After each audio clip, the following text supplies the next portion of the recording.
¿Qué tal? Buenas tardes, ¿cómo están? Les damos la cordial bienvenida al 15º Seminario Rafael Martín del Campo y Sánchez 2023, modalidad virtual. Este evento está organizado por el Laboratorio de Vertebrados de la Facultad de Ciencias de la UNAM, el Departamento de Biología Comparada.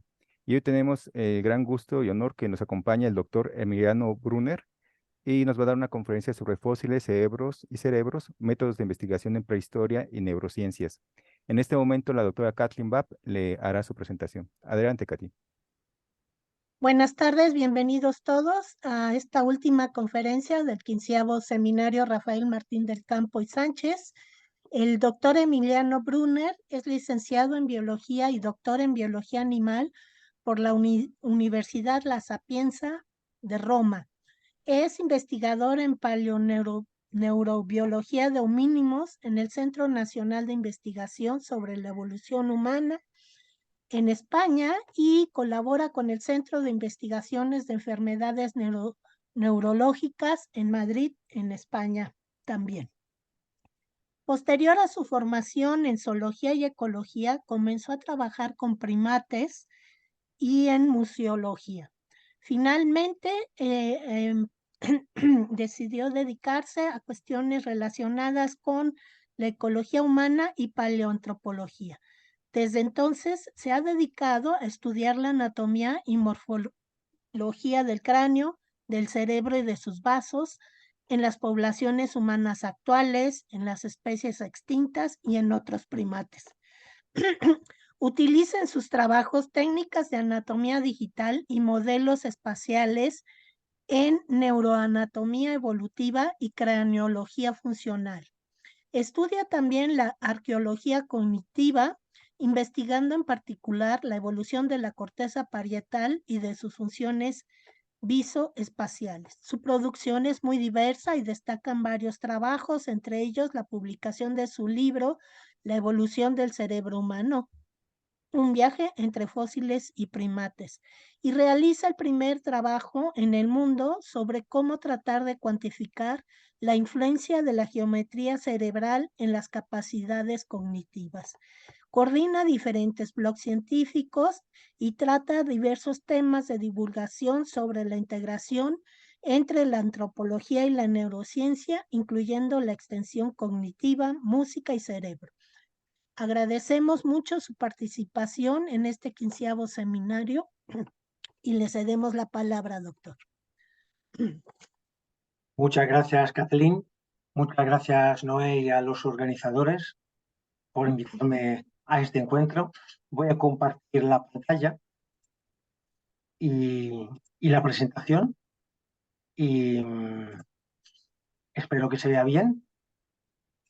Se ve muy bien, Sí, doctor. perfecto. Pues en esta hora vamos a hablar un poquito de fósiles y cerebros, ¿no? Ah, es un tema complicado porque los fósiles no tienen el cerebro, con lo cual hay que encontrar forma de investigar ese tipo de preguntas que no son las convencionales, ¿no? Y entonces en una hora intentaré daros un poquito un panorama de cuáles son los campos, las técnicas que se pueden utilizar, que se están utilizando en este momento. Empezamos diciendo que en antropología evolutiva tenemos el problema de la muestra, ¿no? ¿Con qué se estudia? Tenemos que estudiar la evolución del género humano. Entonces, por un lado, podemos utilizar especies actuales. En este caso, evidentemente, tenemos mucha información, pero las especies actuales no te cuentan nada sobre el proceso de la evolución. Te están contando algo sobre el producto actual de la evolución, ¿no? Muchas veces sabemos que se utilizan los grandes simios como modelos para hacer inferencias sobre la evolución humana, pero la verdad que no es una elección muy feliz, digamos, ¿no? Los grandes simios no son antepasados nuestros, son especies muy especializadas, derivadas y sobre todo tienen adaptaciones para un hábitat que no tiene nada que ver con la evolución de los homínidos. Con lo cual tenemos que decir que son malos modelos para la evolución humana. Y entonces, pues, la alternativa es evidentemente preguntar a los fósiles. Los fósiles sí que te hablan algo del proceso, ¿no? Te están hablando del cambio a lo largo de una cronología, con lo cual sí que te informan sobre el proceso. ¿Cuál es el problema con los fósiles? Que evidentemente las muestras son pobres. No todas las especies la encontramos en el registro fósil, solo te dan informaciones sobre el esqueleto, el hueso. Las muestras son pequeñas y no suelen permitir una gran estadística, y la taxonomía evidentemente es poco fiable, con lo cual evidentemente es una información muy útil pero muy escasa.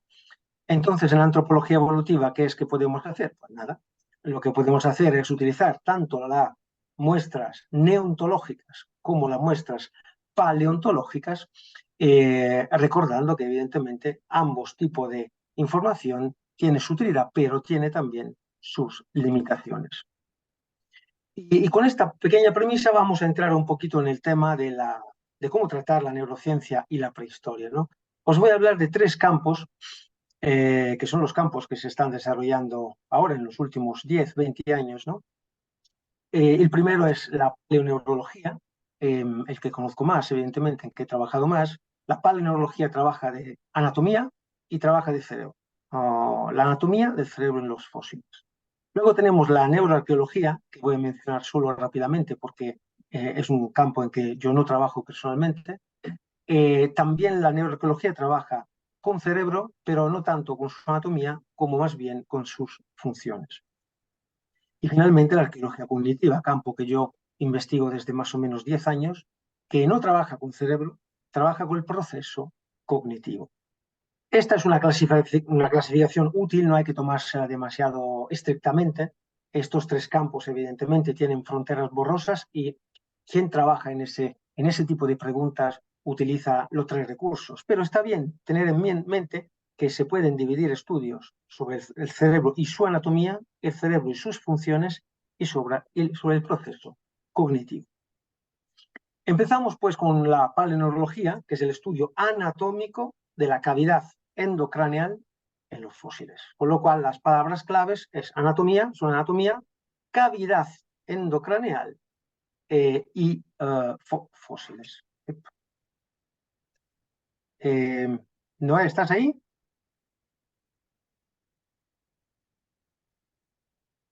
Sí, doctor, estoy aquí. Sí, no sé por qué se había desconectado. Entonces, anatomía, cavidad endocraneal y fósiles. El estudio del cerebro en los fósiles, evidentemente, lo permite un hecho muy sencillo, que el cerebro está encajonado dentro del cráneo. No hay espacio. El equilibrio anatómico se tiene que mantener a lo largo del desarrollo y de la evolución. Están tan íntimamente conectados a nivel espacial que en la evolución nada puede pasar al cerebro si el cráneo no lo permite, y nada puede pasar al cráneo si el cerebro no está de acuerdo. Hay una coevolución estructural y funcional entre estos dos sistemas. Entonces, a lo largo del desarrollo, tanto como de la evolución, tienen que mantener unos vínculos espaciales y evidentemente un cierto equilibrio morfogenético. Cuando hablamos de morfogénesis estamos hablando del crecimiento y desarrollo, ¿no? Cambio de tamaño, crecimiento, cambio de forma, desarrollo. La morfogénesis del cráneo y del cerebro es tan íntima que al final este cerebro escarba una cavidad, que es la cavidad endocraneal. Y en esta cavidad, evidentemente, queda alguna información de esta anatomía del cerebro, que permite aproximarse al estudio morfológico de un cerebro en una especie extinta, estudiando lo que se llaman rasgos endocraneales, o sea, los rasgos anatómicos que el cerebro ha dejado imprimido en la superficie del hueso del neurocráneo. Ahora bien, son temas, estamos hablando del campo que se llama craneología funcional, y son temas que tienen una relación muy fuerte también con la medicina, hacen de puente entre la evolución humana y la medicina. Y evidentemente en la craneología funcional lo que tenemos que tener en cuenta en primer lugar es la relación entre cerebro y neurocráneo, pero también entre cerebro y cara, porque hay que analizar el sistema arquitectónico como un único complejo estructural. Vemos que si abrimos un cráneo, vemos que hay en la base del cráneo hay tres fosas. Una fosa anterior, donde están los lóbulos frontales, una fosa media, donde están los lóbulos temporales, y una fosa posterior, donde está el cerebelo. Ahora bien, fijarse que en la fosa anterior y en la fosa media encontramos lo que se llama impresiones digitales. Son las huellas de los surcos, de los giros del cerebro. ¿Y por qué encontramos estas huellas precisamente en la fosa anterior y en la fosa media? Porque ahí donde están los lóbulos frontales y temporales, ahí hay un conflicto espacial entre tejidos duros y blandos. El cerebro se pelea a nivel espacial con el resto del cráneo, con lo cual al hueso que está de por medio no le queda otra de aprovechar cualquier resquicio para formar su división. Entonces, estas impresiones digitales nos hablan de vínculos topológicos. Y de hecho, si vamos a ver dónde están los lóbulos frontales y temporales, descubrimos que los lóbulos frontales están justo encima de las órbitas de los ojos y los lóbulos temporales están justo encima de la rama mandibular. Entonces, a nivel de ojo, la situación es realmente conflictiva. Claro, aquí están los ojos, están justo por debajo de los lóbulos frontales y justo por delante de los lóbulos temporales. Vamos, que hay un conflicto espacial muy, pero que muy importante. Se asocia, además, este equilibrio, por ejemplo, a algún tipo de patología de la visión como la miopía. Entonces, esto no es así en todos los primates. En la mayoría de los primates, los ojos están enfrente del cerebro. Si vemos en especies de homínidos extintos, vemos que los ojos están en una posición intermedia entre el cerebro y su parte más anterior. Sin embargo, en Homo sapiens y también en los neandertales, los ojos ya están por debajo de los lóbulos frontales. Y entonces, cuando ya tenemos esta estructura morfológica con Homo sapiens y con los neandertales, y evidentemente ahí el conflicto se hace mucho más importante. Fijaros qué situación. Nosotros tenemos un cerebro grande y una cara pequeña. Por ende, un ojo grande y una órbita pequeña, con lo cual el ojo y la órbita ya se pelean un poco. Además, los ojos tienen que mantener una relación funcional con los lóbulos occipitales del cerebro porque es donde donde envían la información visual. Pero tienen una relación estructural con los lóbulos frontales porque ahí están compitiendo por el mismo espacio. A eso me refiero cuando hablo de craneología funcional. Es decir, no se puede solo mirar la forma del cerebro y decir, aquí veo un bulto, aquí veo un giro, aquí veo un surco. Hay que entender todo este sistema arquitectónico para poder interpretar los cambios anatómicos en los fósiles. En la región temporal es lo mismo. Aquí el lóbulo temporal, aquí están las estructuras mandibulares de un grupo zoológico, los primates, que tienen una complejidad del aparato de masticación muy potente. Os podéis imaginar que en la fosa intermedia, a nivel de espacio, manda más la importancia biomecánica de la mandíbula que no, evidentemente, la presión del tejido blando del cerebro. Entonces, cuando hablamos de paleoneurología, en realidad la paleoneurología es entender la relación entre cerebro y cráneo. Saber dónde el cerebro moldea el cráneo y saber dónde el cráneo moldea el cerebro. Solo si tenemos esta información podemos entonces localizar cambios cerebrales primarios y cambios cerebrales secundarios. Los primarios serán cambios de la morfología del cerebro que tienen que ver con el cerebro, variaciones de la forma del cerebro asociadas a cambios reales de sus proporciones, de sus funciones. Otros serán cambios secundarios, o sea, no tendrán nada que ver con el cerebro, serán variaciones de la forma del cerebro asociadas a influencias de los vínculos estructurales y espaciales del cráneo. Con lo cual, tengo que poder reconocer dónde el cráneo está influyendo en la morfología del cerebro para, evidentemente, no perderme en interpretaciones incorrectas.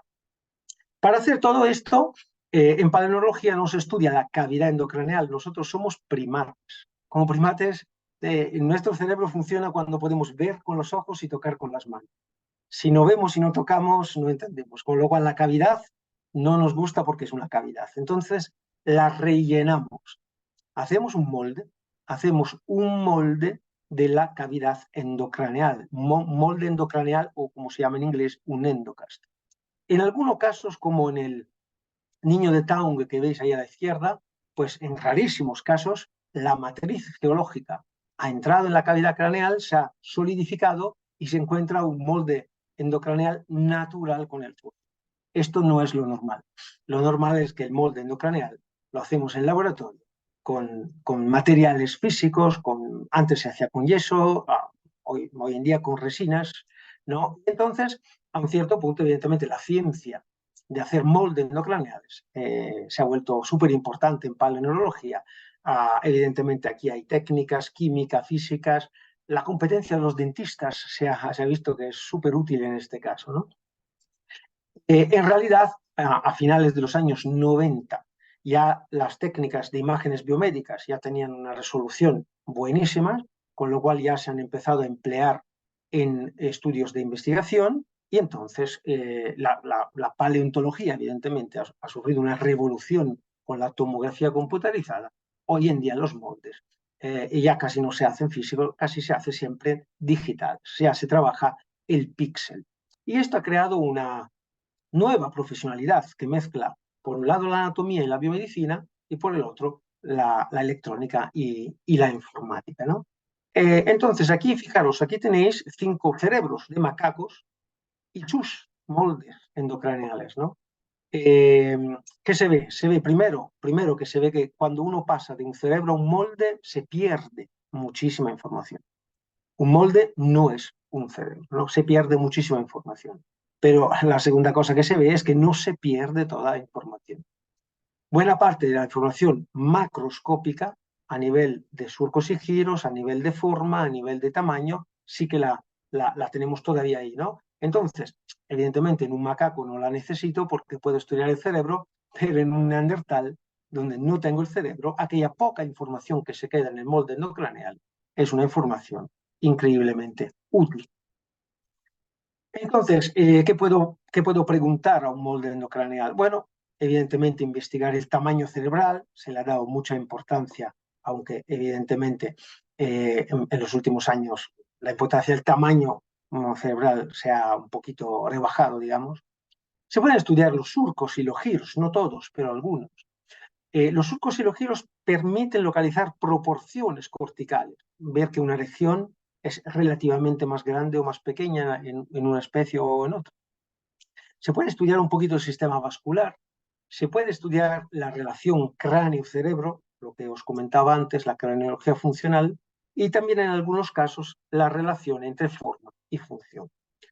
Evidentemente, insisto, hay que hacer esto recordando que un molde endocraneal no es un cerebro. Lo digo porque desafortunadamente en publicaciones científicas, tanto como a nivel didáctico, se ve muchas veces nombrar el cerebro, cuando, sin embargo, los estudios se han hecho sobre moldes endocraneales. 2, hay que estudiar un molde endocraneal con su propio cráneo, porque lo hemos dicho, si no, no puedo entender lo que está pasando a nivel de macroanatomía. Y luego, sobre todo, hay que recordar que un molde es un molde. Los individuos, en paleontología en general, pero en paleoneurología mucho más, no son muy informativos. Hay mucha variabilidad intraespecífica y pocas diferencias interespecíficas, con lo cual, si tienes solo un individuo, es muy difícil que aquel individuo te pueda aportar una visión clara. Sin embargo, se necesitan muestras. Bien, porque, insisto, aquí hay que leer el molde endocraneal, hay que ver el molde endocraneal y hacer inferencias sobre los surcos, los giros. Hay que tener competencias en paleoantropología, pero también en neuroanatomía, en anatomía del cráneo y, por supuesto, en morfometría. Con lo cual, al final, es muy importante la experiencia personal. Siempre habrá cierta dosis de subjetividad y siempre habrá que tirar un poquito de especulaciones, con lo cual habrá que tener cuidado de no tirar excesivamente de especulaciones, ¿no? Los moldes endocraneales antes siempre se han analizado a nivel métrico con la morfometría tradicional, pero sin embargo en los últimos 20 años se utiliza la morfometría geométrica, la morfometría computarizada. Se utilizan landmarks, modelos espaciales, estadística multivariante, análisis de la forma, evidentemente un nivel de resolución mucho más potente. ¿Con qué puntos de referencias? ¿Con qué landmarks? A veces se utilizan landmarks cerebrales de la misma corteza cerebral, a veces es más fácil landmarks del cráneo, a veces se analiza el endocast como una forma, una superficie sin más informaciones. Esto es muy importante, ¿por qué? Porque evidentemente podemos localizar cambios en las proporciones corticales de un cerebro solo si utilizamos landmarks cerebrales. Hoy en día se ven muchas veces muchas publicaciones que utilizan solo landmarks del cráneo y luego te dicen que los cambios del cerebro se deben solamente al cráneo. Obvio si has utilizado referencia del cráneo. Y lo mismo se utilizan referencias de superficies que no distinguen entre una región anatómica y la otra. Trabajar con landmarks, con puntos de referencias cerebrales, es mucho más complicado, pero es la única forma para poder localizar diferencias puntuales en cambios de proporciones del cerebro. Yo recientemente estoy aplicando mucho la que se llama análisis de redes, network analysis. Es un método que se aplica mucho en muchos campos, pero en neurociencias se aplica sobre todo para estudiar las conexiones de las neuronas. Yo en realidad lo estoy aplicando para una cosa totalmente distinta. Utilizo el análisis de redes para investigar la estructura topológica, es decir, la forma en función del contacto físico de los elementos anatómicos. ¿Quién está empujando o tirando dentro del sistema biomecánico que luego, a través de la morfogénesis, pues llevará al fenotipo, a la anatomía de un adulto, ¿no? Entonces, con técnicas como estas, se puede preguntar a los modelos qué regiones anatómicas son importantes en el balance espacial general, cuáles de estas regiones puede que estén sufriendo un vínculo topológico, con lo cual un vínculo espacial, con lo cual a nivel de cambio no es que pueden cambiar mucho. Y si hay elementos que son integrados entre sí, o sea, módulos anatómicos que varían a nivel evolutivo o a nivel ontogenético, varían conjuntamente. Por ejemplo, con estas técnicas hemos visto que muchos modelos diferentes, las áreas temporales son las que suelen tener la más elevada complejidad espacial y topológica. Aquellas áreas temporales que además están encajonadas encima de la mandíbula, ¿no? Con lo cual, si ahí la situación espacial es complicada, hombre, si noto algún pequeño cambio morfológico, no puedo estar seguro que sea un cambio cerebral. Puede que sea sencillamente un conflicto espacial con otras regiones cerebrales o con el cráneo.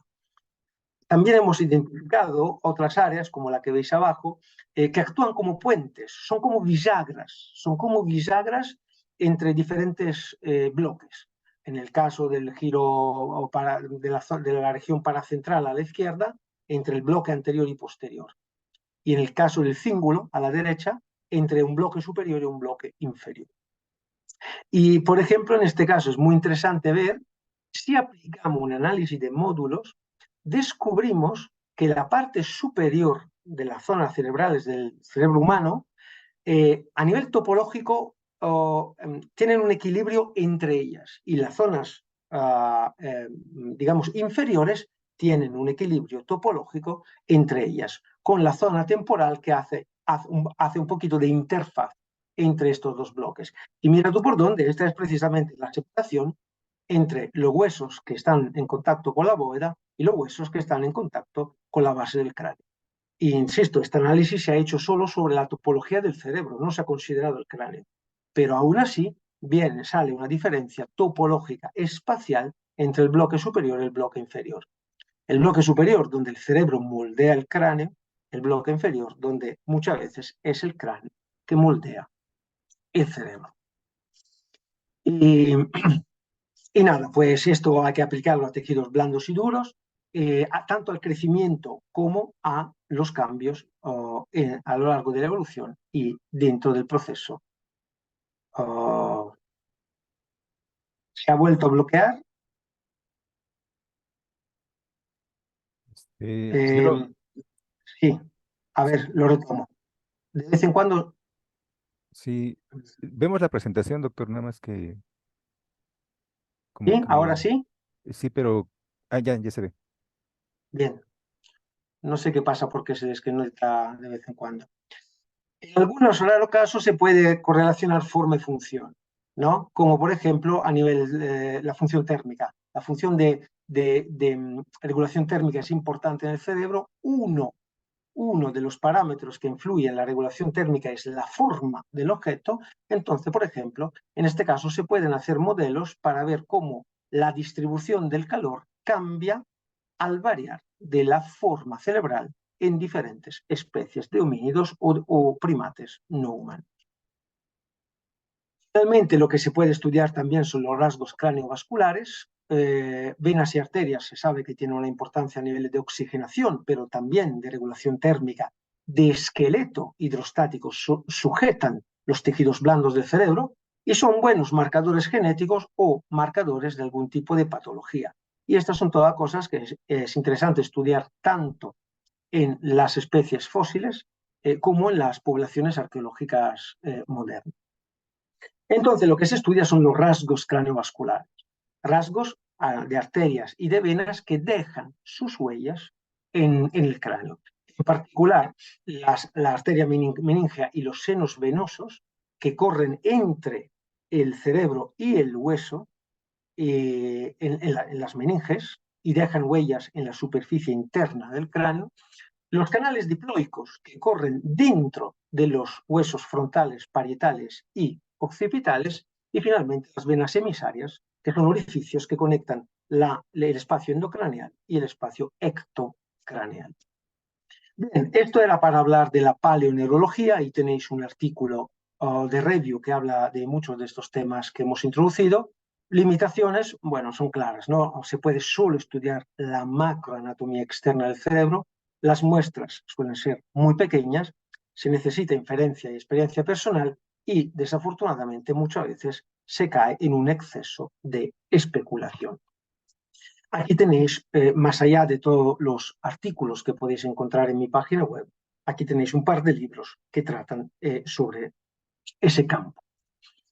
El segundo campo que vamos rápidamente a introducir en la neuroarqueología, insisto, yo no trabajo en este sector, es el estudio neurobiológico de los comportamientos asociados al registro arqueológico, así que en este caso sí que hay cerebros, no son moldes, son cerebros modernos de humanos que hacen tareas simulando comportamientos importantes en arqueología, como tallar cierto tipo de herramientas y cosas como esta, y gracias por ejemplo, a imágenes biomédicas, a resonancia magnéticas, se estudia qué áreas cerebrales se activan cuando un individuo lleva a cabo cierto tipo de tarea cognitiva, ¿no?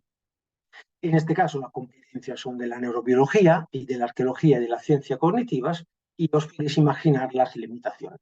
Son análisis muy complicados y costosos. Los experimentos son limitados porque el equipamiento es muy grande, vamos, que no te lo puedes llevar en el campo, y muchas veces se cae en un poquito de reduccionismo, ¿no? Se sabe cómo funciona en este caso, se enciende un par de píxeles en un punto del cerebro y se tiende a explicar todo un comportamiento complejo con una localización cerebral demasiado extrema y probablemente con un exceso de especulación también en este campo. Y ahora, claro, hablamos de sistemas y cambiamos un poquito de tercios, ¿no? Porque el cerebro, lo sabemos, está hecho de neuronas, pero eso, no olvidemos que las neuronas son elementos individuales de un sistema mucho más complejos que se llama cerebro. Entonces, el cerebro es un órgano, la neurona sus elementos. El cerebro es un órgano complejo. Esto quiere decir que las funciones del cerebro no se pueden conocer estudiando solamente las neuronas, porque hay funciones emergentes. Cuando las neuronas se unen, generan funciones que son emergentes, que la neurona individualmente no tiene.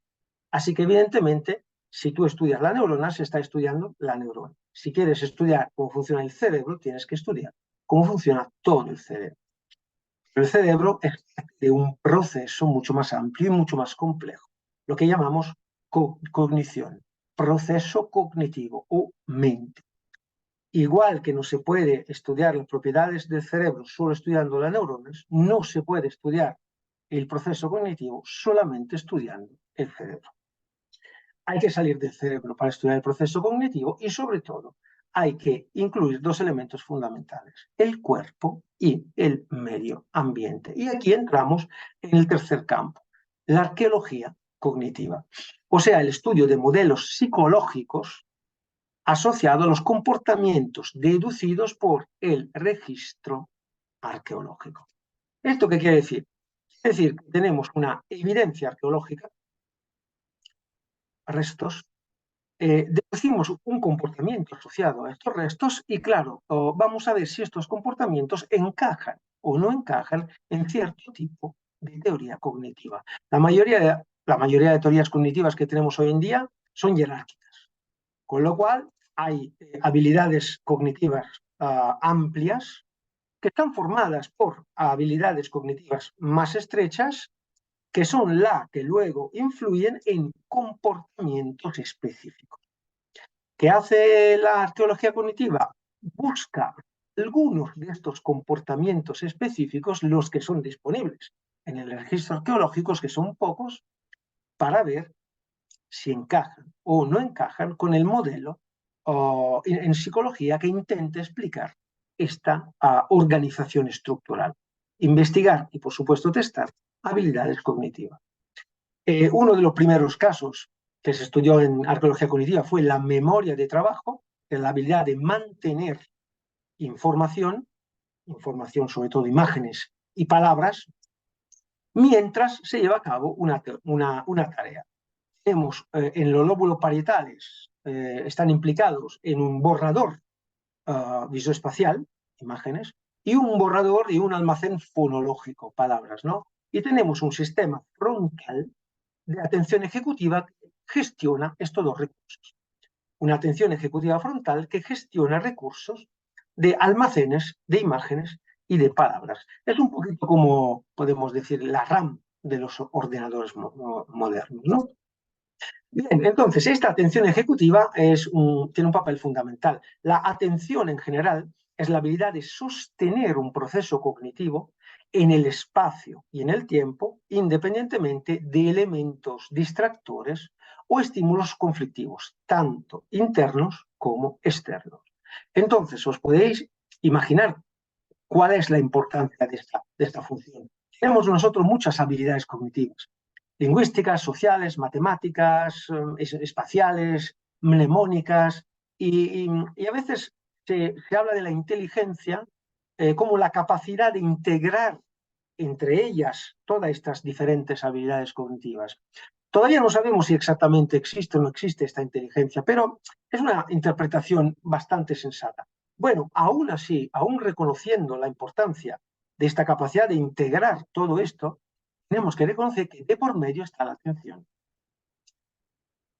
Si tú tienes una capacidad mnemónica o lingüística excelente, no te sirve de nada si no eres capaz de mantenerla para más de 5 segundos. Con lo cual, la capacidad de sostener el proceso cognitivo es una condición necesaria a que este proceso sea útil, sea eficiente. Entonces, la atención es un factor limitante, tanto en el desarrollo individual como en la evolución del proceso cognitivo. Y cuando hablamos de atención, no es solamente tomar decisiones, fijarse en algo para tomar una decisión, hacer algo, ¿no? Seleccionar entre posibilidades. Tenemos que incluir en las funciones ejecutivas de la atención también la inhibición, y esto es fundamental. La mayoría de los animales tienen un nivel de inhibición asociado a la emoción, al miedo, por ejemplo. Solo los humanos tenemos un nivel de inhibición consciente. Os podéis imaginar que sin inhibición no podemos alcanzar ni la complejidad social que tenemos, ni la complejidad tecnológica que tenemos. Todo lo que somos como a nivel tecnológico y a nivel social, lo debemos al hecho que sabemos inhibir nuestros comportamientos. Y esto es muy interesante porque siempre se habla qué es que nos hace humano y buscamos en qué sabemos hacer. Y fijaros bien, que siempre pensamos en esto, que lo importante es saber hacer, pero grandes logros evolutivos e individuales están más bien asociados al saber no hacer. Entonces, si esta memoria de trabajo está formada por un sistema atencional, un sistema visoespacial y un sistema lingüístico, el objetivo de la arqueología cognitiva es buscar dentro del registro arqueológico las evidencias que hablan de esta red de factores. O sea, como estamos diciendo, utilizar comportamientos para investigar la estructura de las habilidades cognitivas. Hasta hace unos años, nada, se analizaba el simbolismo solo, el lenguaje solo, ¿no? No, hay que acercarse al conjunto de la estructura cognitiva desde informaciones comportamentales muy distintas. Y esto, evidentemente, teniendo en cuenta una cosa súper importante, que de verdad es la piedra angular de todo el discurso. Estamos acostumbrados a una interpretación de la evolución como un progreso, como un proceso lineal, gradual, ¿no? Y progresivo, ¿no? Lineal porque va de un punto a otro, gradual porque tiene todos los intermedios y progresivo porque va de una situación peor a una situación mejor. Bueno, hoy en día sabemos que no funciona así. La evolución no es lineal, no es siempre gradual y sobre todo no es progresiva. La evolución de linajes paralelos e independientes, que son historias paralelas e independientes, a nivel de adaptación, a nivel de ecología, ¿no? Entonces, de verdad, los cambios en las habilidades cognitivas no tienen por qué ser graduales o progresivos. Siempre hemos pensado, ¿no? Cuanto más evolucionado, más inteligente, más brillante, más mejor. Evidentemente no hay ninguna razón para pensar que sea así, ¿no? Imaginaros la especie A y la especie B.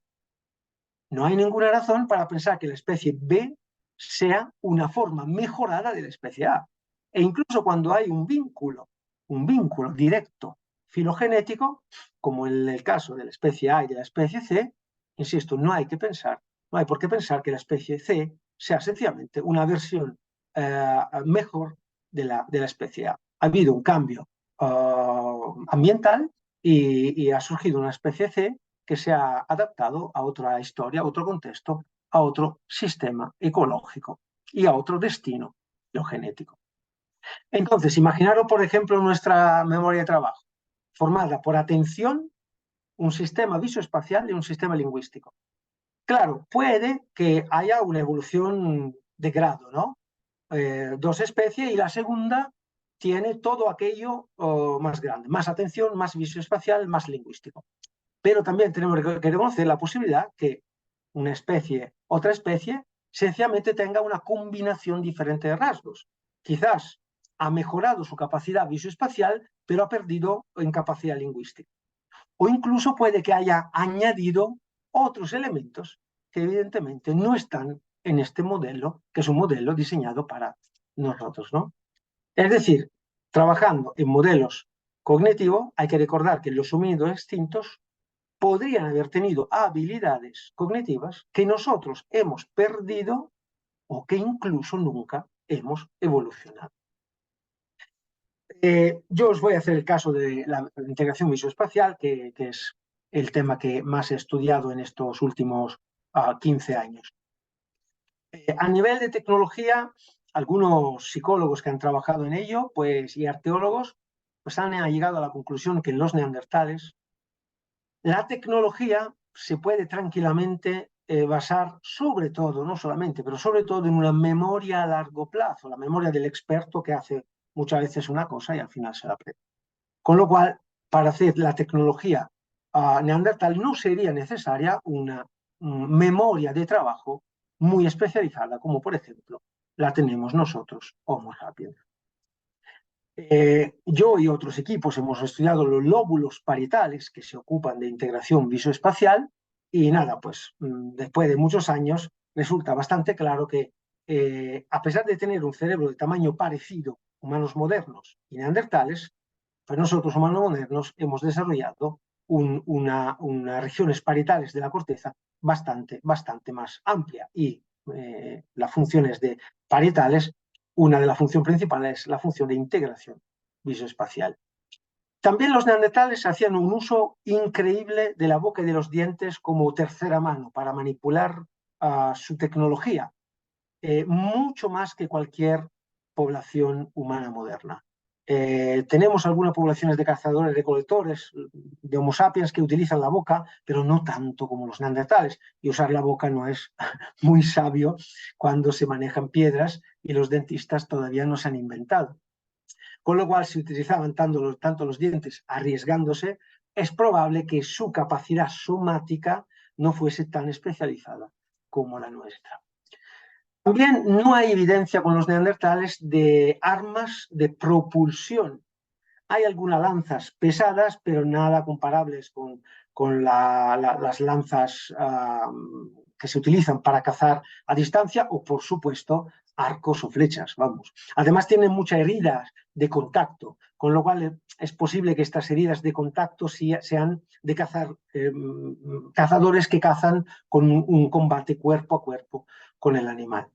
Y también la cultura gráfica. La cultura gráfica de los neandertales, por lo que sabemos hoy en día, es escasa o incluso ausente, con lo cual la capacidad de lanzar es una capacidad visoespacial, la capacidad gráfica es una habilidad visoespacial, son todas cosas que sugieren que probablemente los neandertales no tenían una habilidad visoespacial tan especializada como la nuestra. Y ese es un caso bastante, yo creo, útil para ver cómo diferentes campos, arqueología, paleontología, neurología, ecología, ciencias cognitivas, pueden utilizarse para intentar converger hacia una misma hipótesis, ¿no? Y esto es importante porque con todas las dudas que tenemos trabajando con especies fósiles, tenemos que llegar a hipótesis o a teorías utilizando evidencias múltiples, siempre, evidencias que sean independientes, no se puede llegar a una conclusión con una evidencia sola, y sobre todo teniendo una aproximación científica.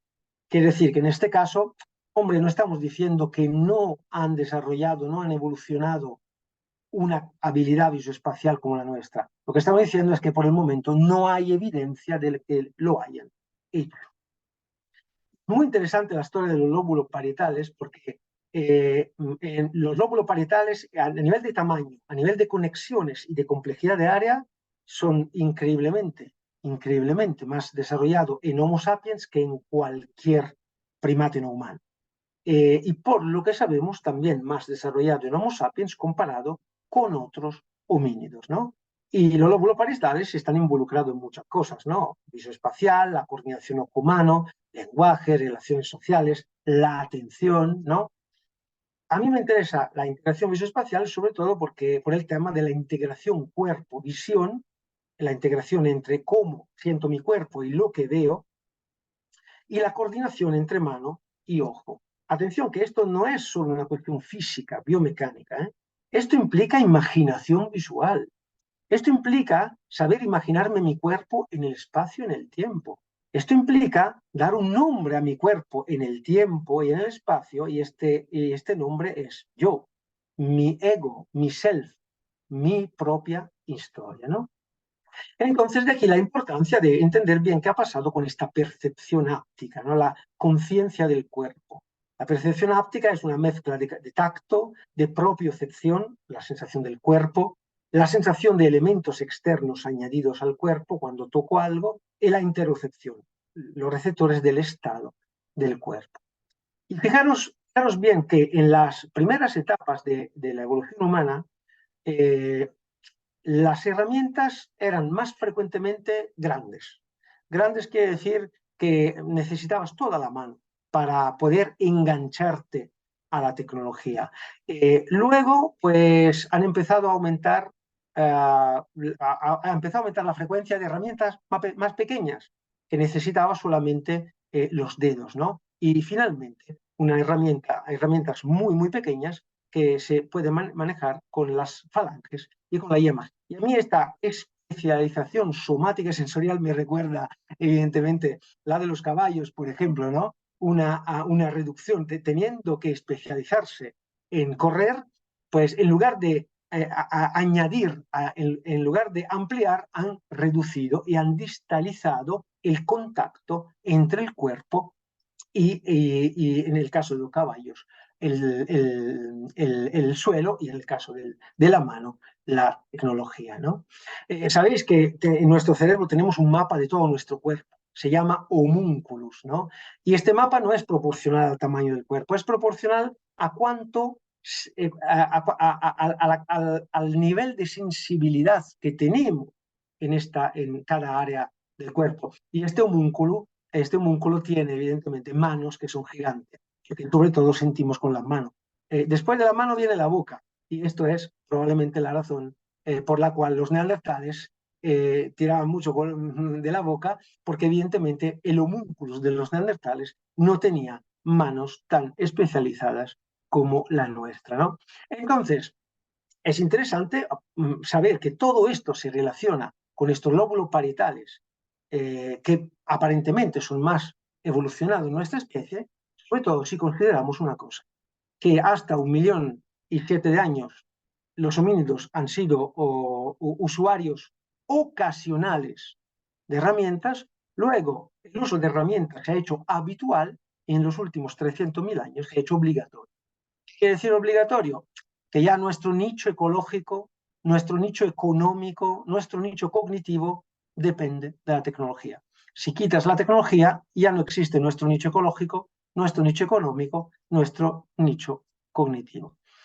Hoy en día sabemos que cuando interactuamos con una tecnología, incluimos estas tecnologías en los esquemas somáticos, en los esquemas del cuerpo. Es decir, cuando agarramos algo, primero todo el cuerpo se ajusta. Hay una integración del objeto en toda la estructura del cuerpo, a nivel somatosensorial.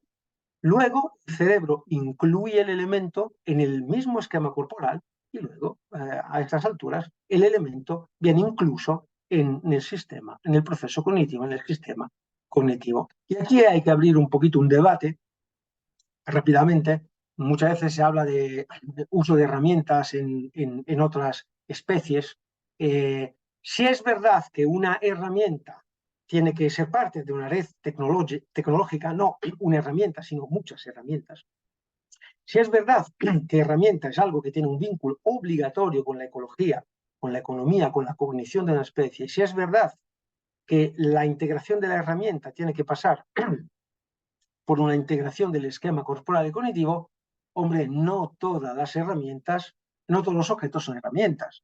Es decir, no es lo mismo utilizar un objeto, utilizar una herramienta. Cabe la posibilidad que muchas veces muchos primates no humanos que decimos que utilizan herramientas, en realidad están utilizando objetos porque no están todas estas premisas que hemos mencionado. Aquí hablamos de la teoría de la extensión cognitiva y un ejemplo de esta extensión cognitiva es la telaraña, ¿no? La telaraña es una prolongación externa del cuerpo de la araña y del paquete ecológico, sensorial y cognitivo de la araña, ¿no? La araña piensa, siente con su telaraña, su sistema nervioso sigue en los hilos de seda. Y, perdón,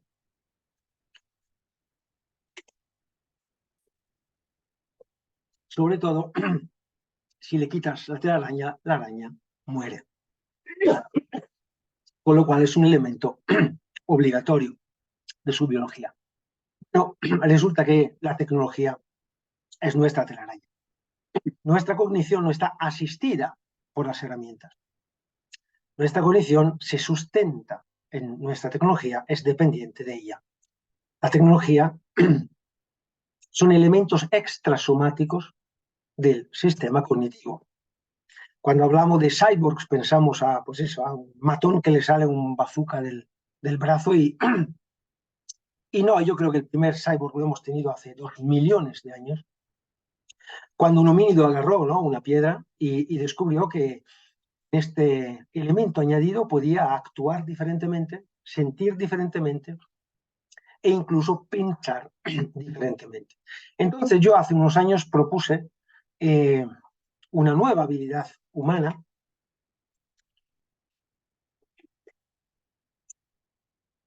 que entonces llamé capacidad protésica. La capacidad de integrar un objeto en el esquema del cuerpo, delegando funciones cognitivas a elementos externos al sistema nervioso. Y si es que existe esta capacidad, es una capacidad interesante para la evolución, porque se basa en factores somáticos y neurobiológicos, en una especie que usa herramientas de forma obligatoria. Son factores neurobiológicos que influyen en el éxito reproductivo, perdón, y por ende en la fitness, y entonces son factores sensibles de selección y adaptación. Claro, hay efectos secundarios. Tenemos un recurso cognitivo muy, muy potente y sabemos que, como todos superpoderes, cuando un poder es muy fuerte, es fácil que se vaya de las manos y al final pueda crear algún tipo de problemas, ¿no? Y que los mismos lóbulos parietales que acabamos de mencionar son también una parte crucial de lo que se llama red neuronal por defecto. Esta es la red que se activa cuando no hacemos nada. Y cuando empezamos a activar nuestra imaginación, nuestras expectativas, nuestros recuerdos, es decir, cuando empezamos a proyectar imágenes, cosas que no existen, proyectamos pasado y futuro. Es decir, tenemos este gran superpoder de poder desacoplar nuestro cuerpo, proyectarlo en imágenes de pasado y de futuro. Esto es un superpoder increíble porque gracias a esto podemos recordar y prever tanto. Y evidentemente esto está a la base de muchas de nuestras capacidades cognitivas, pero claro, ¿cuál es el problema? Que en general las imágenes las gestiona sobre todo la red neuronal por defecto. Mientras que la atención en general le gusta más tratar temas del presente, temas asociados a la percepción, o sea, al momento presente. Entonces lo que puede pasar es evidentemente que a un cierto punto haya un conflicto entre la información online, es decir, la información que mi cuerpo está viviendo en este momento, y la información offline, es decir, imágenes y palabras que me estoy imaginando. Imaginación y atención empiezan a competir por los mismos recursos neurológicos y cognitivos. Pasamos constantemente de un proceso online a un proceso offline. Y hace un par de años yo propuse que esto no puede haber llevado a lo que he llamado un desfase evolutivo. ¿Qué quiere decir desfase evolutivo? Pues nada, que ha ganado la imaginación. Hemos desarrollado mucho más la imaginación que la capacidad de control atencional y a cierto punto nos hemos encontrado con una cantidad de imaginación que nuestra atención ya no es capaz de controlar. Y esto nos lleva constantemente a un vagabundeo mental, rumiaciones entre pasado y futuro que no son reales, están hechos de imágenes y que probablemente están a la base de la pandemia de ansiedad, estrés y depresión que no es típica de nuestros tiempos. Si tengo razón, es una pandemia que sigue desde hace 200.000 años, o por lo menos 100.000 años, ¿no? Es un universal humano. Y de hecho este sufrimiento ha sido descrito en todas las tradiciones filosóficas orientales y occidentales, en todas las sociedades, en todas las culturas. Por eso probablemente es una condición universal humana. La cosa interesante es que al mismo tiempo la mayoría de las tradiciones filosóficas, tanto orientales como occidentales, proponen, para poner un parche a este vagabundeo mental que nos hace la vida difícil, proponen la misma solución. Y la solución con variaciones de prácticas, pero la solución siempre es la práctica meditativa. que mira tú por dónde. La práctica de la meditación es nada más, nada menos que un entrenamiento cognitivo, una gimnasia atencional y somatosensorial para desarrollar y potenciar habilidades perceptivas, emocionales y ejecutivas. Es decir, entrar en el gimnasio mental para potenciar aquella capacidad atencional y aquella capacidad somatosensorial que se están viendo desbordada de nuestra capacidad de proyección mental. Fijaros, en toda la práctica de meditación, más o menos lo que pasa es que uno pasa de una vagabundeo mental a una conciencia presente y a un cierto punto se desconecta y vuelve online al vagabundeo mental. Es decir, la práctica de meditación es constantemente un pasar de la red neuronal por defecto a la red atencional, entrenándose a manejar este flujo y no ser esclavo, sin embargo, de nuestros potentes proyectores parietales. ¿Y por qué lo llamo desfase evolutivo? Porque es cuando las cosas funcionan bien hasta un cierto punto. Todos conocemos el caso de la columna vertebral. Somos bípedos fantásticos. Sí, claro, hasta los 40 años. Y después, con los 40 años, empiezan problemas. No somos tan fantásticos como bípedos y tenemos limitaciones. A la evolución lo que le interesa es que seas un buen bípedo a los 15, 20 y 30 años. Ya no cuida de tu columna vertebral, que es lo que le pasa a los 40, a los 50, a los 60. Si quieres que después de los 40, a los 50, tu columna siga funcionando, tienes que implicarte tú solo y hacer una gimnasia postural para poner parche a los límites de la evolución. Muchas enfermedades neurológicas, neurodegenerativas, pues cabe la posibilidad que sean el resultado, el efecto secundario de tener un cerebro muy potente que quema mucho. Por eso propongo que lo mismo haya pasado en la competición entre atención y recurso visoespacial. A la evolución le interesa que a los 20, 30 años tu capacidad de proyectar aumente tu éxito reproductivo y tu capacidad de sobrevivir, que esto a los 40, 50 años te implique un sufrimiento psicológico, esto a la evolución ya no le interesa y eres tú como individuo que te tienes que comprometer para arreglar. Y cuando hablamos de conexión hay que salirse del cráneo, salirse del cerebro. Hay que recordarse que en todos los animales el cuerpo es parte fundamental del sistema cognitivo. En particular en los primates, el grupo social es parte fundamental del sistema cognitivo. En los humanos, sobre todo, la tecnología es parte fundamental del sistema cognitivo. Y estas son las bases de, personalmente, lo que es mi forma de aproximar la arqueología cognitiva.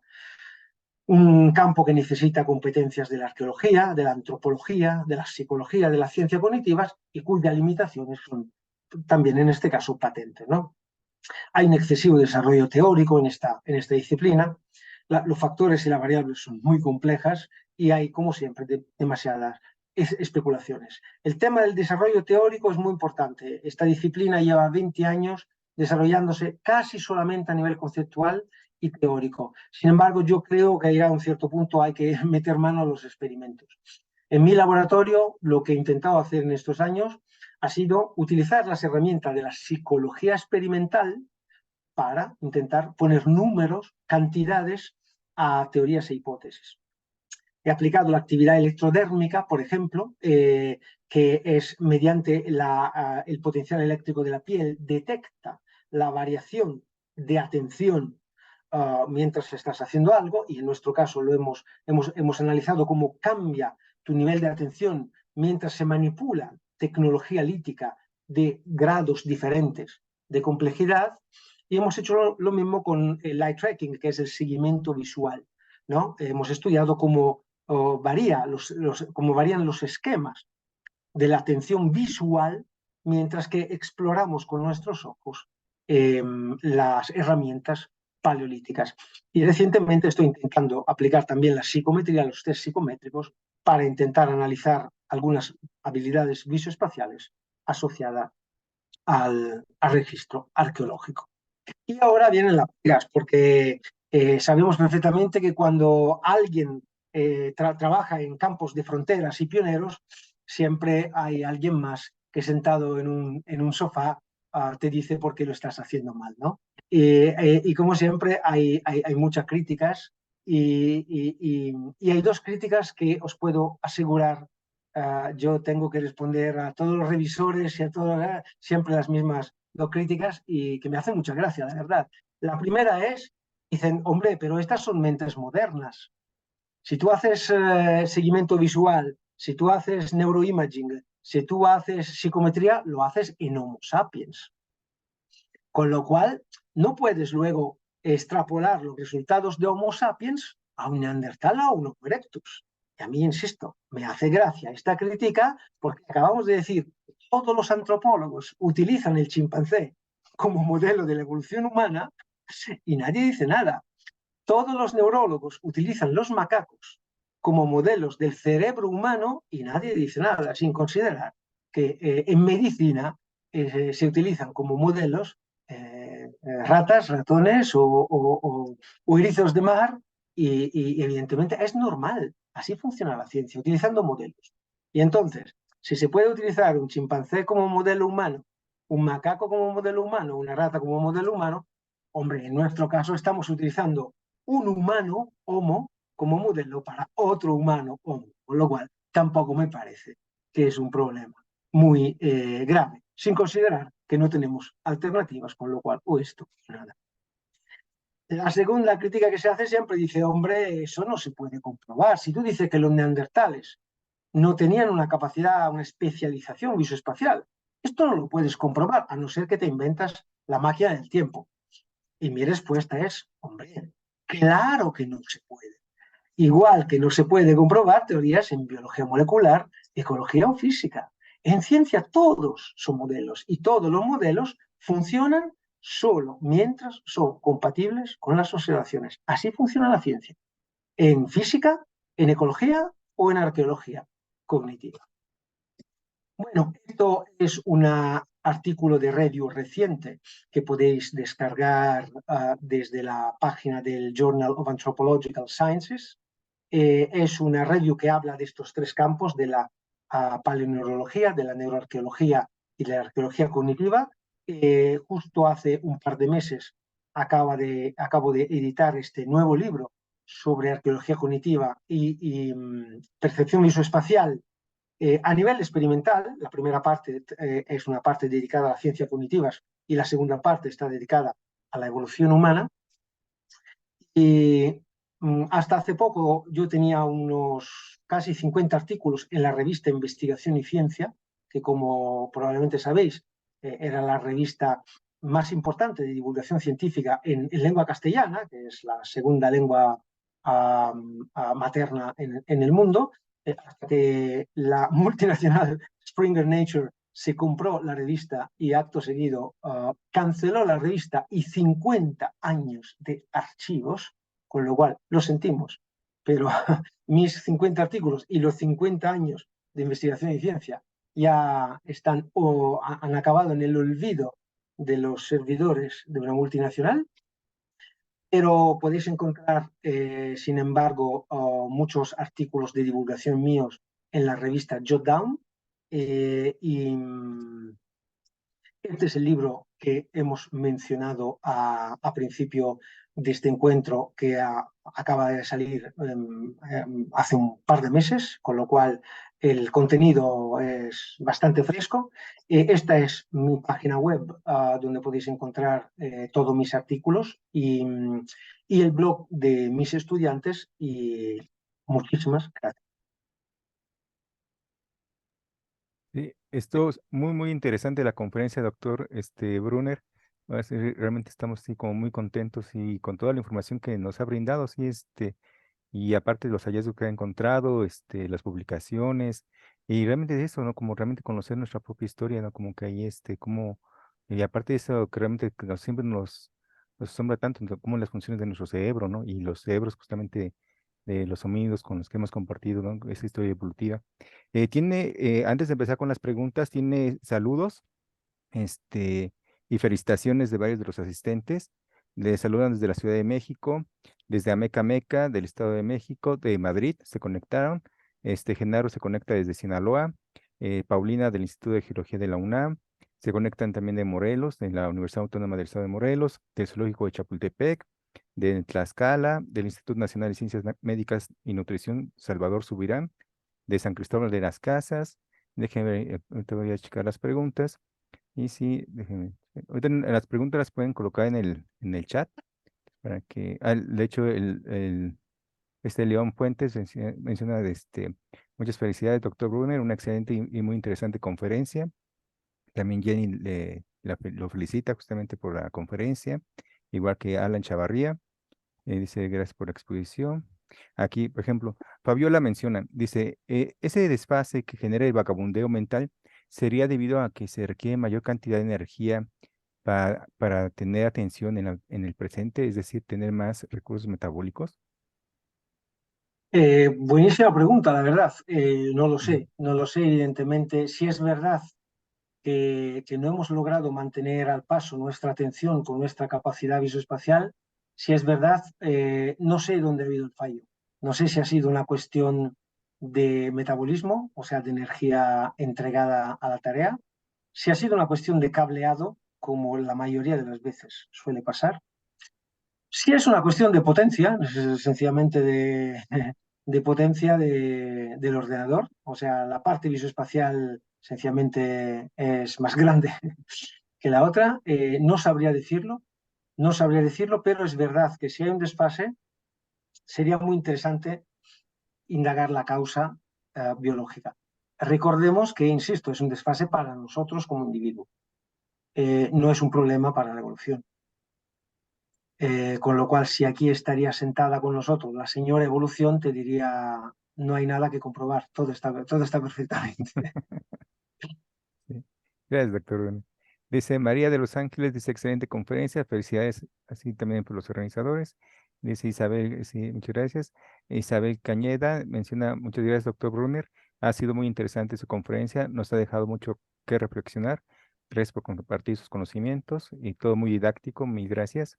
María de Jesús, también muy interesante plática, muchas gracias, sí, también felicita el seminario. Sí, si tienen alguna pregunta, sí, del, que- del tema, o sea, con mucho gusto pueden compartir. Aquí Yanni Raya, menciona, entonces es más fácil poner atención al presente que al futuro o al pasado, se puede extrapolar el aprendizaje. Totalmente, totalmente. Ujú. De hecho, el problema es cuando la proyección no se efectúa con el control de la atención. Ahí surge el problema.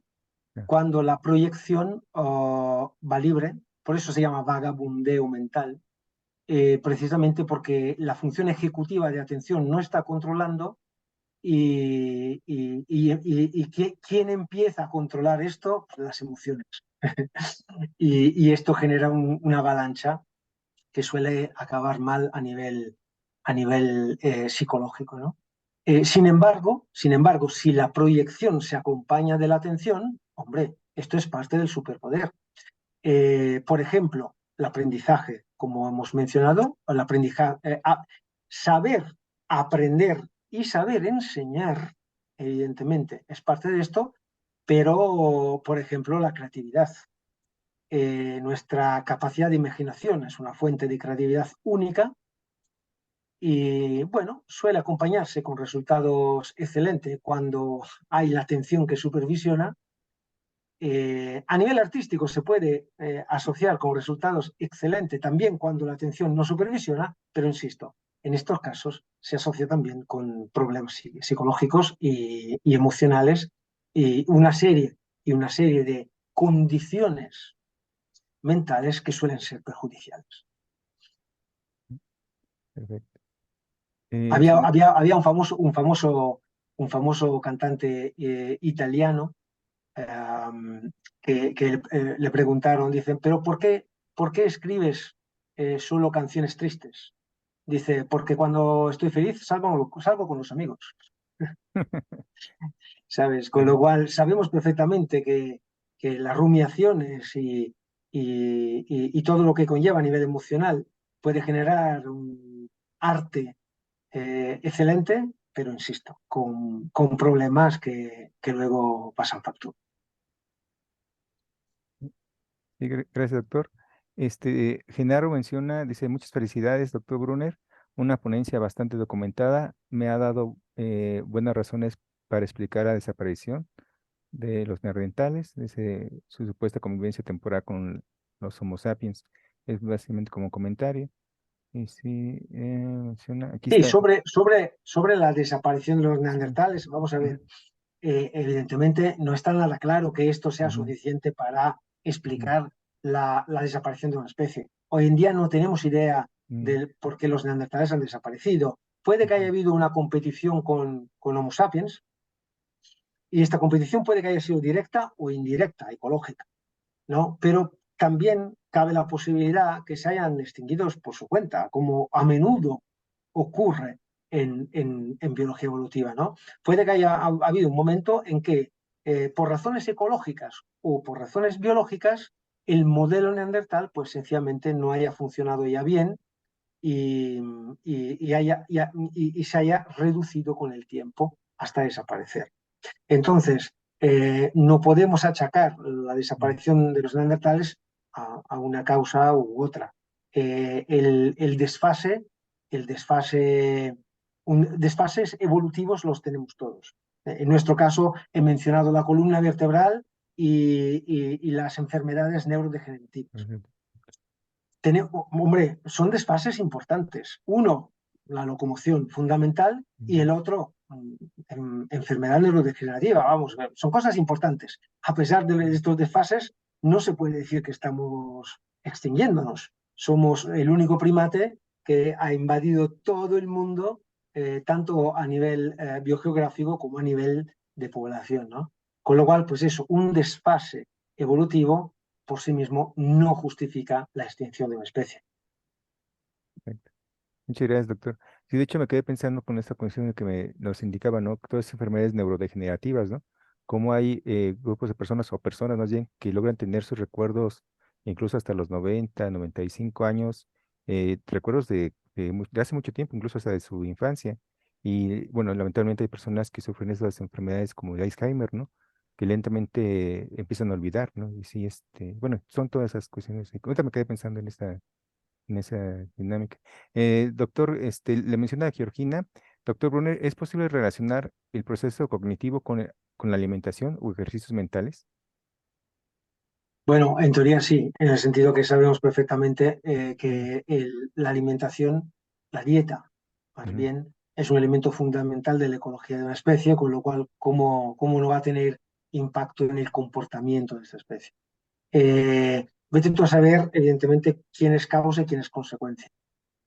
Suponemos que evidentemente que el comportamiento o el proceso cognitivo influye en la selección alimentar, pero también que la dieta influye en la selección del proceso cognitivo, con lo cual es un sistema con señales que entran constantemente en ambas direcciones. En el caso de los humanos, con más razón porque en un mamífero, el cerebro humano, el cerebro de un mamífero, digamos, necesita un 2-4% de la energía de todo el cuerpo, y en los primates 4 o 8% me parece recordar, pero en los humanos llegamos al 20%, es decir, un quinto de la energía, un quinto, un cuarto de la energía se va, se va a alimentar el cerebro. Con lo cual, esta energía es precisamente como nosotros nos integramos en los flujos ecológicos, ¿no? ujú, Y la dieta es el elemento fundamental. Hay una teoría que ya lleva muchos años y que yo creo sigue siendo sensata. Nosotros tenemos un metabolismo que es el metabolismo de un mamífero cualquiera. No por tener un cerebro que consume tanta energía, tenemos un metabolismo que requiere más energía. No, nosotros tenemos un metabolismo proporcionalmente a nuestro peso. Yo que peso 75 kilos, tengo el mismo metabolismo de una rata de 75 kilos o de un elefante de 75 kilos, digamos. Entonces, ¿cómo hemos hecho a generar este cerebro que chupa tanta energía? Hemos realocado la energía. El cuerpo como sistema total necesita la misma cantidad de energía, pero el cerebro chupa mucho más. Con lo cual, evidentemente, hay algún distrito anatómico que se está quedando con menos energía. Entonces, esta teoría de los años 80-90, teoría del tejido costoso, supone que la parte que haya sufrido una rebaja de energía haya sido precisamente el sistema gastrointestinal. Y para evolucionar un sistema gastrointestinal mucho más económico y reducido, hemos tenido que pasar de los vegetales, que sería lo normal para un mamífero de ese tamaño, a las proteínas que son una forma de energía mucho más concentrada. Hay teorías que son alternativas a esta, pero esta a mí, no sé, me sigue pareciendo bastante sensata. Sí, perfecto. Muchas gracias, doctor. María Magdalena menciona, bueno, dice, entonces, ¿cómo interpretamos y manejamos como docentes el vagabundeo mental en los jóvenes estudiantes? Uf, buen problema Ujú, y un problema bastante gordo, sobre todo para quien ujú, enseña. Eh, hay un libro buenísimo, que ha salido este año, que se llama El valor de la atención. El autor es Joan Ari. Joan Ari, El valor de la atención. Joan Ari es un periodista y que ha documentado muy bien lo que está pasando con nuestra atención. Ha localizado 12 factores que están seriamente mermando nuestra capacidad atencional. Algunos son obvios, otros son menos obvios, pero en todos los casos él ha documentado muy bien lo que está pasando, y leyendo aquel libro la verdad que te das cuenta de la gravedad del problema. Y sobre todo para los que enseñan, pues el consejo que puedo dar es leer el libro de Joan Ari y ahí darse cuenta que el problema es más complejo de lo que parece. ujú. Sí.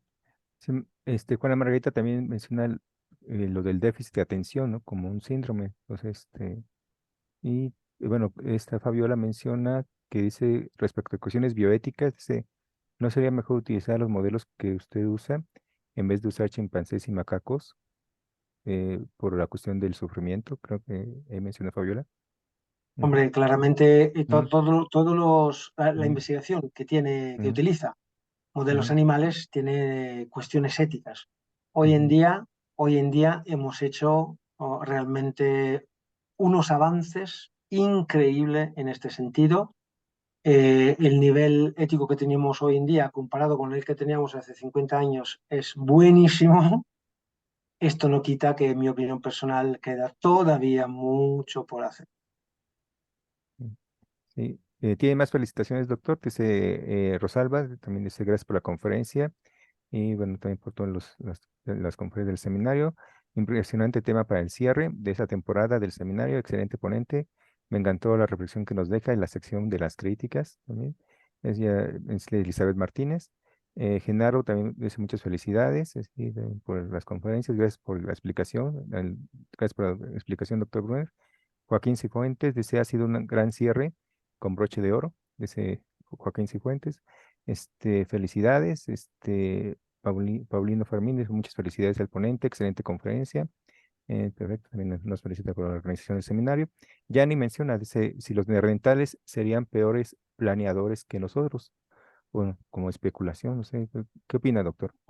Evidentemente, Ujú, si es que no tenían una especialización como la nuestra en memoria de ujú, trabajo ujú, y en visoespacial, y aquí no he tratado el tema lingüístico, pero se supone que evidentemente es parte del ujú, paquete, pues desde luego, si hay una capacidad, si hay una tarea en que tanto la memoria de trabajo como la red por defecto son fundamentales, puede ser capaces de planear ujú, a largo plazo.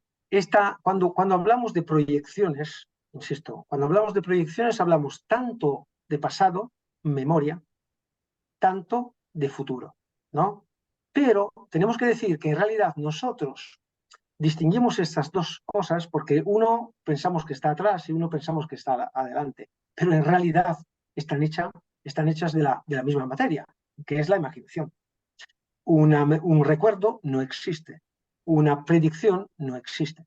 Se sustentan en el mismo almacén de imágenes y palabras, solo que nosotros le damos una posición temporal, pero están hechas de la mismísima materia. Entonces, en esta proyección, ¿qué puede cambiar? Pueden cambiar por lo menos dos parámetros. El primero es la extensión, es decir, cuánto puedo extender en el tiempo el recuerdo o la predicción. Y el segundo parámetro es la complejidad.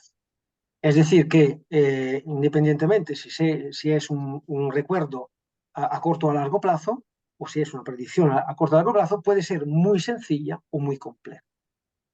Entonces, tenemos que pensar que la memoria de trabajo, tanto como la red por defecto, tienen estos dos parámetros ahí metidos en la programación. Y tenemos que pensar que, evidentemente, una especie que no haya tenido esta especialización pueda haber tenido una capacidad menor en función de la extensión cronológica o menor en función de la complejidad de la proyección. Perfecto. Muchas gracias, doctor. Jorge Morales Mavil también le da felicitaciones por la excelente conferencia. Y sí, también que Roberto también lo felicita. Y Elizabeth dice también muchas felicitaciones. Sí, perfecto. Qué bueno que les ha gustado tanto el seminario como la conferencia que nos brindó el doctor Bruno, que realmente es una excelente conferencia. A todos nos ha gustado mucho. Sí, realmente sí es algo. Muchas Pues muchas gracias. gracias, sí, porque así fue muy grato poder escucharlo. Y sí. Y bueno, creo que ya no hay más preguntas. Sí, perfecto. Entonces le dejo la palabra ahorita a la doctora Kathleen. Adelante, Kathleen. Ujú. M- Bueno, muchísimas gracias, doctor, por su valiosa, interesantísima y muy actualizado tema que nos permite dar un cierre a este 15º seminario que nos ha permitido profundizar en el estudio y en las técnicas actuales relacionadas con la evolución y diversidad de los vertebrados. Agradecemos muchísimo su participación, así como a todos aquellos que han participado, conferencistas y asistentes de muy diversas partes del país, desde Baja California Sur, Sinaloa, Hidalgo, Estado de México, Veracruz, Ciudad de México, Tlaxcala, Jalisco, Tabasco, Oaxaca, Morelos y Chiapas. Espero que no se me haya pasado por ahí algún estado, así como de los conferencistas y personas que han asistido a este seminario de muy diferentes partes de Perú, de Estados Unidos, Argentina, El Salvador, Chile, Colombia, Ecuador, España y Estados Unidos. Esto es posible gracias a esta actividad virtual y agradecemos mucho la participación en la actividad que ha permitido realizar estos seminarios, en particular el de este año, a Noé Pacheco, a los maestros Manuel Pacheco, Margarita Garza Castro y muy en especial a Aquiles Bernal, cuya colaboración a lo largo de los años ha sido indispensable para que podamos tener éxito en esta actividad que hoy en día es virtual. Agradecemos muchísimo la participación de Nancy Mejía e Iris Flores por su colaboración en la elaboración de los carteles de este evento y en la difusión y elaboración de las constancias. Agradecemos muchísimo a todos por su participación. Esperamos sus comentarios y sugerencias para el siguiente seminario. Y queríamos anunciar, Noé, ¿me pones la presentación, porfa? Eh, Doctor el Emiliano, nos producto dejaré de compartir para que pueda compartir. Sí. Producto de estos seminarios, que ya son 15, a través del proyecto PAPIME, PE 2030-19, hemos logrado publicar el trabajo relacionado con esta actividad que originalmente fue, se inició con la participación de los profesores Carlos Juárez y Elvia Martínez, que es un trabajo que abarca los objetivos que se habían planteado desde el inicio de este seminario, que era ser un foro de análisis y conocimiento y discusión sobre todos estos aspectos relacionados con el estudio de la zoología en este país y en el mundo.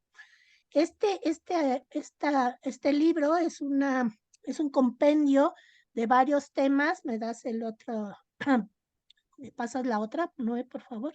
Compendio de muy diferentes puntos de vista y trabajos relacionados, Noé, con el estudio de la fauna silvestre, en particular en México, hecho por muy distintos colaboradores de diferentes centros de enseñanza y de investigación del país. Destaca el artículo o el trabajo sobre la docencia y la fauna silvestre, sobre el trabajo hecho por el que recibe este seminario, el nombre, por el maestro Rafael Martín del Campo y Sánchez, que fue un biólogo muy interesado en el conocimiento y rescate del conocimiento prehispánico y sobre la zoología en general de este país. Abarca diferentes temas relacionados con la docencia, sobre las colecciones científicas. ¿Me das la otra, por favor, Noé? Sobre aspectos de estudios diversos como la visión de las tortugas marinas, el estudio de la bioacústica para el estudio de las aves, el uso de heces fecales, entre otros temas, así como temas relacionados con el manejo y conservación de la fauna silvestre y en cautiverio, como es en zoológicos, y temas relacionados con el conocimiento prehispánico y uso tradicional de la fauna silvestre en México. Todos ellos son aspectos que nos permiten actualizarnos sobre esta problemática y sobre la perspectiva a futuro del estudio, manejo y conservación de la fauna silvestre en general y en particular de México. Los invitamos a que puedan comprarlo. Está accesible en la tienda Prometeo de la Facultad de Ciencias. Cuesta 60 pesitos, tampoco es mucho. Y en verdad agradecemos mucho toda la participación y asistencia de ustedes. Sabemos que para muchos cuesta trabajo estar este horario. Sin embargo, nos da mucho gusto ver que año con año están presentes muchos de ustedes y eso nos da mucho, mucho gusto. Gracias a todos por estar presentes. Y así damos por terminado este 15º seminario Rafael Martín del Campo y Sánchez. Gracias otra vez. Gracias, doctor. Mil gracias, doctor Brunner, por poder conocerlo, escucharlo y brindarnos tan interesante conferencia. Sí, gracias Aquiles, gracias Nancy, gracias Margarita. Gracias a todas y todos ustedes que nos acompañaron en este ciclo de conferencias. Y bueno, ya próximamente les haremos llegar sus constancias. Ya Margarita se pondrá en contacto con ustedes. Y bueno, ya estaremos en el siguiente año para el siguiente ciclo de conferencias, ¿no? Sí, no sé. Muchas gracias, Noé. Muchas gracias a ti, Sí. a todos los organizadores por esta oportunidad. Muchísimas gracias. Sí. Gracias. Mucho Saludos gusto a haber todos. contado con su asistencia. Nos vemos el año que entra. Gracias a todos. Puse en el chat el enlace a la publicación en Plaza Prometeo. Y gracias, Aquiles. Sí. Sí, mil Y gracias, Aquiles. felicidades a todos. Sí. Y pues muchas gracias a todas y todos. Y sí, mil gracias, doctor Brunner. Sí.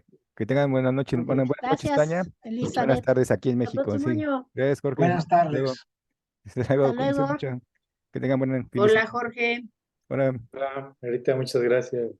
¿Qué te pareció?